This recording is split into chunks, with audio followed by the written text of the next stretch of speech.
Hi, my name is Jackie. I'm here today with my partner, Jasmine. and the purpose of the interview is for our project of profiling California Immigration Youth Justice Alliance. Start off and ask you to tell us a little bit about yourself.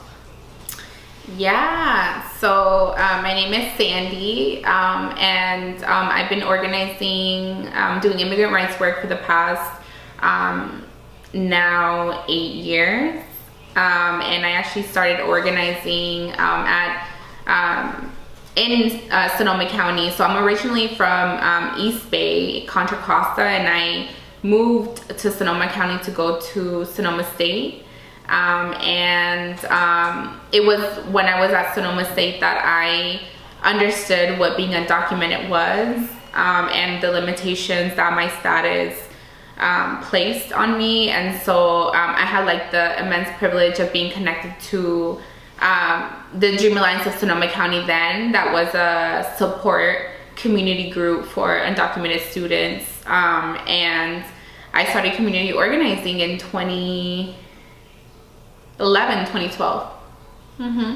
And ever since then I've been organizing, and I started off doing work very immigrant rights heavy, and now I would say within the past like 4 years I really developed more of an intersectional lens on immigration called Crimmigration, which is working at the intersection of how communities of color and immigrant communities are impacted by the criminal justice system and the immigration system, and how the immigration system is an extension of like mass incarceration and the prison industrial complex.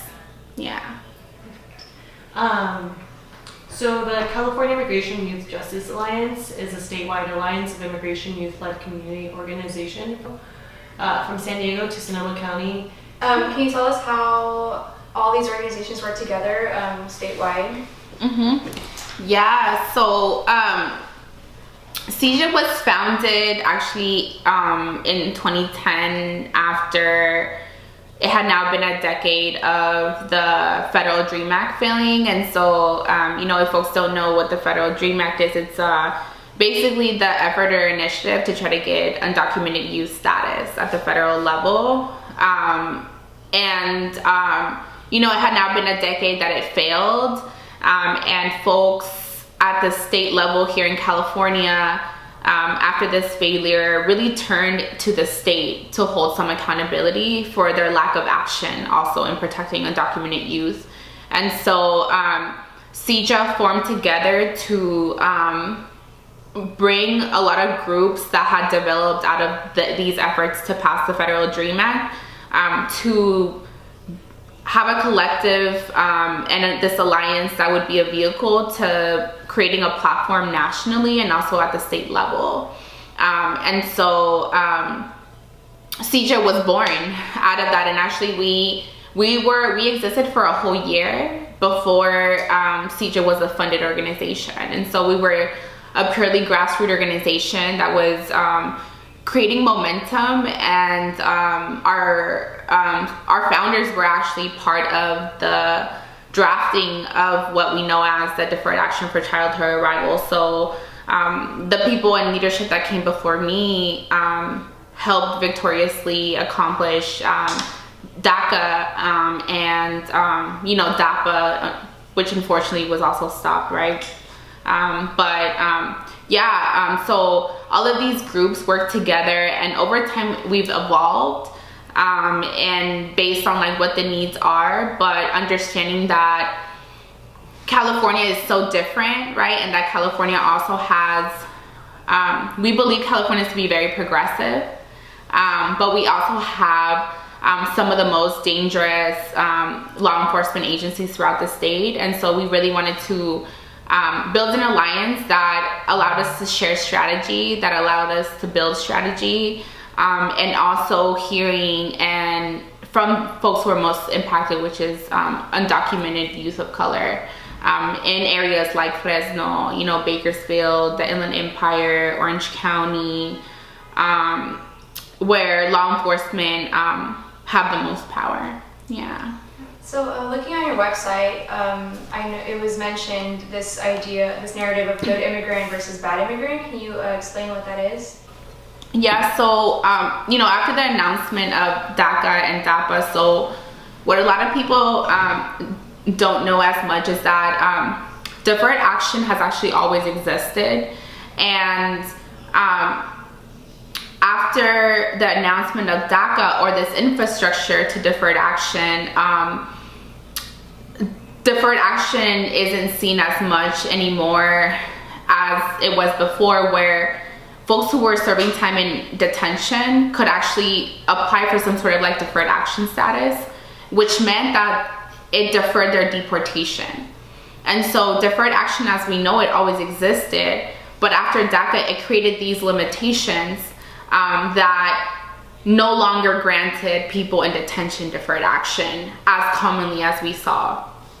So what that mean was that meant that after this establishment of deferred action, we saw longer detention of folks time-wise, and also more detention of people. So the numbers increased and the length of the time of folks increased.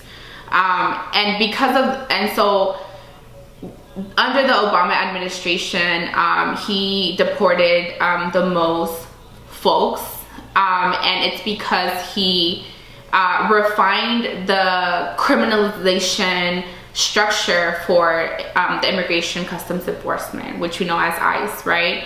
And when he announced DACA and DAPA, which unfortunately didn't carry through, he also announced programs that were specifically enforcement programs to go after people who had some interaction with law enforcement. And so in the state of California, over 70% of people who are detained or deported have had some interaction with law enforcement. And that could be anything from you calling the police because someone's outside your house, or you're a survivor of violence who's trying to get help from their abuser. And so we started noticing that Obama basically refined the way that local law enforcement works with ICE. Because ICE can't go and deport 11 million 22 million undocumented people, right, throughout the nation. And so they rely on local law enforcement to be able to give them like hands and arms to come after folks, or make their process easier, right? Sharing folks' address, holding people for ICE. And so what we started seeing was that through this narrative that Obama created, right, when he made these like announcements for DACA and DAPA, he said, we're going after felons, right, not families, like completely taking away that like felons have families, right, and that felons are part of families, and that really felonies are so arbitrary, or like that category of people, because in every state has different laws. Federally there are different laws. You could even use the example of marijuana, right? In the state of California, it's legal, but if someone who is undocumented is still caught with marijuana, that could be used against them for removal, and actually it could actually prevent them from adjusting status. And so you had Obama's administration really like engrave this like felons not families, which created this like there is a category of people who are deserving to be here and not deserving to be here, right? And we know it's a lot more complex than that, because laws change every day, right? Because the US still has failed to take accountability for its like foreign involvement that has caused forced migration, and so we really uplift having these conversations about it's not our place to say who deserves to be here or not, but it's our place to be here to make sure that everyone's rights are upheld regardless, that everyone has a due process, right, that they all have the right to be in front of a judge, right, and have representation, and that folks also have access to rehabilitation regardless of their status, right? And so this is kind of where that like immigration piece comes in, where we're seeing a lot of the folks who have had some interaction with law enforcement, whether it's like currently this year or years ago, you know, that they had some interaction with ICE, and somehow, you know, ICE just showed up at their house. And there's no way that ICE could get this information if it wasn't from local law enforcement. Yeah. I know for some, anti-enforcement and anti-criminalization is hard to imagine. How does CEJA respond to this, and what is their vision? Yeah, so, you know, I think CEJA works very much with like an abolitionist lens and perspective, that, you know, we don't believe that any cages are a rehabilitation avenue or way to respond to violence. And so, you know, I think it's really hard for folks to imagine, you know, like, oh, you know, we can't just open up borders, right? Or we can't just like let everyone out of prisons. But folks have a hard time thinking that, well, actually, we need to do parallel work, right? So like, if the US took accountability for its foreign interventions that cause poverty and violence, and we open borders, people don't want to leave their home, right?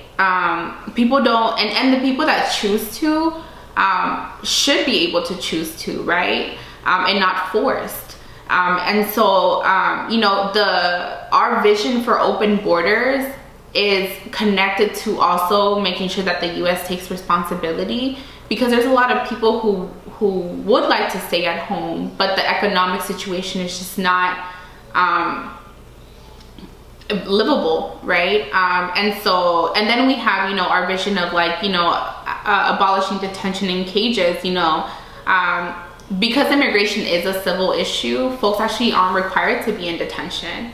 But because there's a profit, folks are in detention, right? So there's huge companies like Geo and CCA who have stocks that you could buy, you know, to profit off of folks' detention, that you know, make direct contracts with ICE, and Geo charges to be able to maintain a quota for ICE, you know, to keep a certain amount of people filled in their beds. And so you have so many factors that are contributing to why people's response is bad people should be in cages.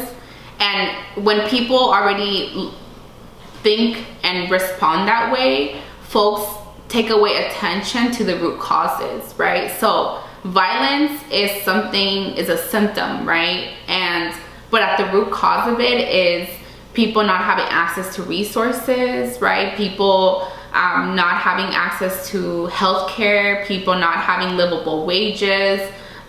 Displacement is the most aggressive in California than any other state, right? And so there's so many factors that contribute to the number, or why we have so many people in jail, when a lot of the reasoning is that people are being criminalized just to be able to live under this like economy and, you know, basically like capitalist, right, society. Yeah. So CEJA's mission statement is to strengthen local and statewide grassroots organizing efforts to build collective power. Can you describe how exactly that's done? Yeah, so CEJA's primary role is to create leadership development, you know, because California leads the nation on immigrant rights. We felt that it was extremely important to make sure that CEJA is creating leadership pipelines to continue passing on skills, tools, and knowledge for young people to continue being part of these decision-making spaces, both on the regional and state level, right? And especially, you know, like I was saying, you know, because California is leading, it's very important that the young people's perspective is placed into it, because young people are always like the most visionary, right? The most authentic in the way that we look at challenges, and we try to cultivate both folks' creativity and also making sure that folks have the critical analysis and assessment. And so we do this through programs. So we, you know, we do like 7-week programs where we do political education and skill building. We do this through retreats where we bring young people together across the state and help people build like a power analysis, both of like state, national, and their region. We do this by doing like one-on-one coaching, you know, femtoring, and mentoring folks, and also supporting folks with like, for the organizations who are affiliated with CEJA, you know, supporting them in sustaining their organization, helping them like fundraise, we over the time also CEJA has built itself to also be like a technical assistant organization. So like now we're even supporting folks with like strategy. So even if it's like a youth organization that's not affiliated with CEJA, we still like work in some partnership to make sure that like all of our strategies are aligned as we're like working towards the same collective vision of like freedom and liberation. Yeah. What are some things you've accomplished with CEJA? Wow, that's a lot, a lot of accomplishments, a lot. I think the biggest one that has carried us the most momentum is the breakthrough of Abolish ICE, where I think young people, what we've been trying to really feed and fuel young people's creativity, because you know, we have social media now, right? So like there's opportunities to have a platform, and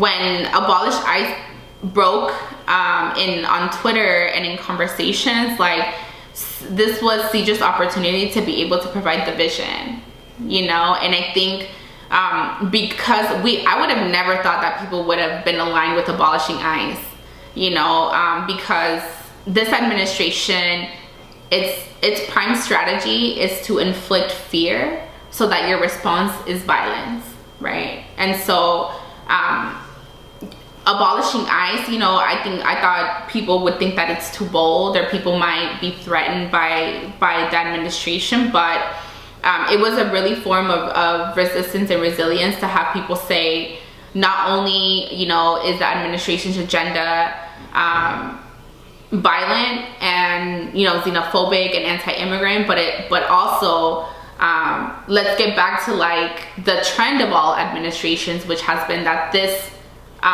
enforcement agency shouldn't even exist, right? ICE is probably comparison receiving as much funding from the federal government as the FBI.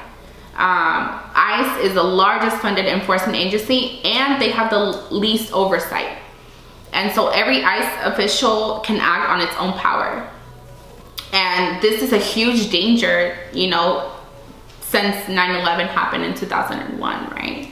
And so ICE is fairly new, and because folks really aligned and believe that we can abolish ICE, I think that gives us a step closer to abolishing all cages and abolishing the prison industrial complex. And so CEJA was able to provide a vision, and through our Abolish ICE manifesto that we released in Spanish and English, and we saw folks use this as a guide. We have like teachers in universities and in high schools now using the manifesto in their curriculum.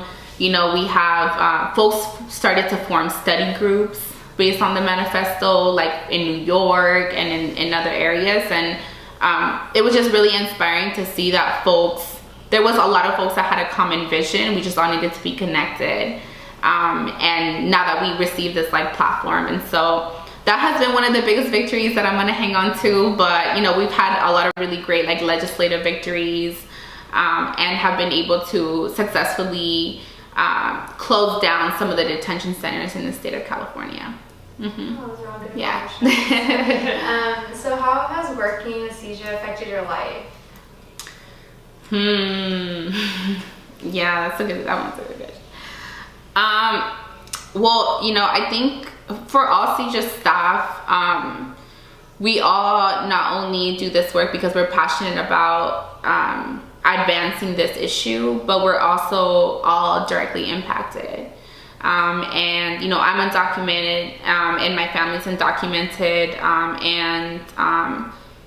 yeah, like, you know, the people that I help, I see my family in them, you know, and I you know, have had loved ones that have been detained or deported, and even have had we've even experienced having our own staff be in deportation, you know, and our close membership be in deportation. And so we all really do this work from not only caring about the issue, but like because we really believe that we can achieve this liberation. And it has impact. I've been extremely inspired by all the young people that I meet. You know, I've heard the wisest things from like a 12-year-old, you know, or like someone who's 15, you know, and I've seen like the most like unapologetic and just like resiliency from some of the youngest people that, you know, like, you know, as I'm getting older and no longer, you know, I'm fitting the youth, you know, it's just so inspiring to meet people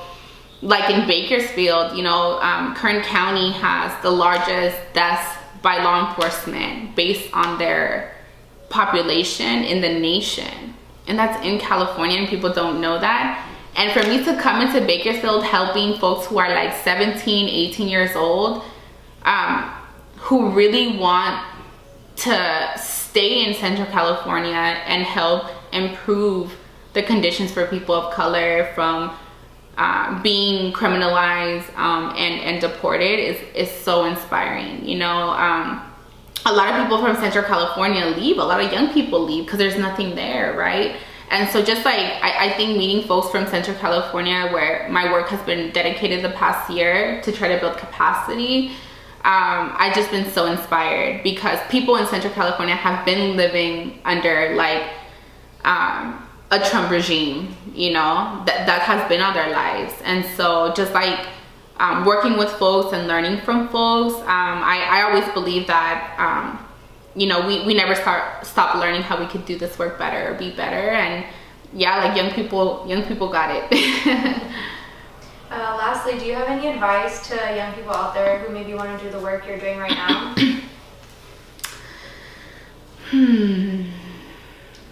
Yeah, I mean, I think I was part of this veteran soul panel, and folks we're talking about, what would you tell folks doing this work or coming up, rising, doing this work? And I was just sharing with folks that, the best thing that you could do is be true to yourself and like be true to other people, and that looks like, always giving each other feedback, and I was like, someone's not your homie unless they're telling you, like they're giving you feedback always, and I think that's the smaller ways that we can, as we're trying to externally change like these systems, we need to also internally reflect that, in the way that we hold relationships with each other, that we hold space with each other. And the best way to do that is just like being as authentic and real to each other, and how we can be better people to each other and also the movement, and yeah, just telling people to listen to your body, being aware of how trauma is impacting your body. We talk about mental health a lot and trauma in terms of how it impacts our mind, but a lot of people forget that trauma also manifests itself in physically, right? And so, I've had moments where like I'm completely impaired, because I'm helping someone who is going through a tragedy, and I'm processing in my mind, but my body is like impaired from being able to move, and so I think one of my biggest lessons in now organizing for so long is that understanding that we work in such a high-paced movement in immigrant rights that our mind might be like where we need it to, but our bodies are always catching up to us, and so just being aware of your body, taking care of yourself when you're doing this work, because we're also changing culture, right? And so there is a heavy burnout in the movement, not just immigrant rights, but across movement. And so there's also a huge culture shift that this new generation of folks are bringing into all movements, about being more aware of like how we take care of each other, right? Like self-care and community care, and like, alternatives to healthcare, I've just been really grounded in people who have been doing a lot of like spiritual work and like cultural work that should all be included in the work that we're doing. Yeah. Yeah, well, thank you. Is there anything else you'd like to add that we missed? No, I think that that was good. I think I would just say that, you know, there's a lot of opportunities amongst a lot of chaos, and that's like the best part of, and I think it's really scary right now with the administration, and it almost seems like we can't get a hold of it, right? And it every day there's something new in the news. But my best advice to folks doing any type of movement work is that, you know, as we're responding to the fire, we also need to be preventing the fires, right? And so, you know, making sure that as we're doing this like rapid response work, we're also building for our long-term vision, or else these administrations are distracting us from our long-term vision, you know? And so, yeah, just always being strategic in what we do, both in you know, how we respond and fight back, and also like how we sustain our movement and take care of each other.